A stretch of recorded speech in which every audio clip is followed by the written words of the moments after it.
Ikinarma si Julius Randle, 2 beses nag-flex sa Milwaukee Bucks, dinadaanan lang ni Giannis, hindi nakaporma sa depensa ni Greek Freak. Lupit naman ang buzzer beater 3 ni Jalen Brunson, buhat mode sa New York Knicks. Number 2 sa East na Milwaukee Bucks laban sa number 5 sa East na New York Knicks. Well, first quarter, first point ng Bucks ay mula sa free throw ni Giannis. Maaga namang napaupo ang big man ng Knicks na si Hartenstein na may 2 fouls kagad sa loob ng 2 minutes playing time. Sagutan naman ng 3 sina Jalen Brunson at Damian Lillard. Hot start para sa magkabilang team na nakagawa ng tig-ilang 3-point shots kagad. Umabot na nga po sa 10 points ang lamang ng Bucks matapos ang back-to-back 3-point shot ni Malik Beasley. Binawian naman ni Randle si Giannis at minamalang ang depensa ng Bucks superstar at napaplex pa. Gumanti naman ulit si Giannis at ginawa ng spin move si Julius Randle. Natapos ang unang quarter, Bucks lead by 9 points. 8 points na si Greek Freak. Second quarter, napaplex na naman si Randle matapos hindi mapigilan ni Bobby Portis.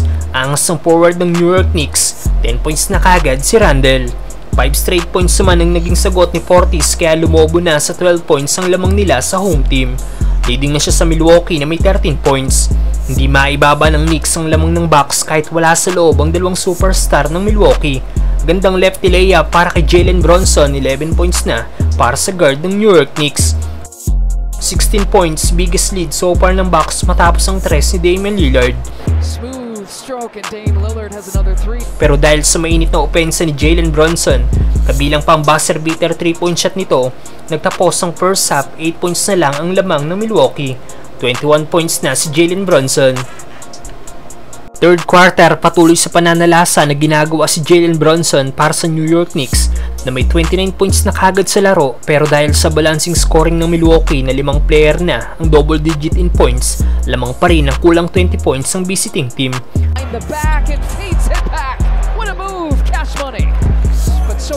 Under 4 minute mark ng third quarter nang pinaupo na si Giannis dahil sa nakumit nito ang kanyang ika-4 na foul.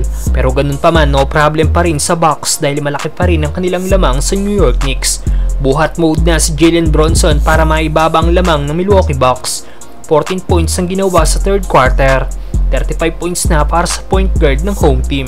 Pero nagtapos pa rin ang third quarter, Bucks lead by 13 points. May 21.6 rebounds at 5 assists na ang 2 times MVP na si Giannis.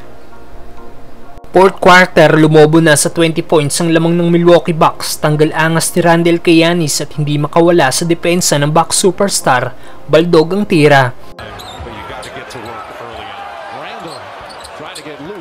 Sa uli, panalo ang Milwaukee Bucks. Ito na ang ikapitong sunod na panalo ng Milwaukee.